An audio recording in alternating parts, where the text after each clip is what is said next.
О консолидации политических сил Республики Саха-Якутия. Сегодня в нем принимает участие партия «Справедливая Россия», депутаты Ленского районного совета депутатов от партии ЛДПР, народный депутат Федоров Владимир Юрьевич, Санников Михаил Семенович, представитель общественной организации «Народный аграрный фонд Республики Саха-Якутия, и Литвинцев Роман Анатольевич, представитель общественной организации «Мы северяне». Этот список открытый. Да, еще Егорова Жанна Эдуардовна, да, председатель регионального отделения Социально-демократический союз женщин Республики Саха-Якутия.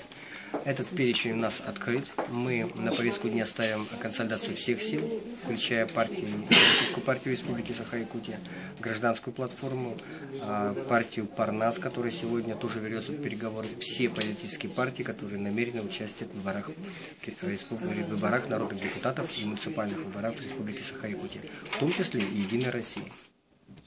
Цель и задача меморандума – объединить силы на одномандатных округах и собрать такое количество одномандатников, качественно работающих, которое бы дало хорошие инициативы и альтернативу партии власти. Следующее наше пожелание – это то, чтобы работа в нашем совете объединяла бы именно все партии для того, чтобы мы провели единый день голосования, справедливо и честно, за честные выборы. Ну и в том числе, естественно, чтобы не было никакого черного пиара и против друг друга.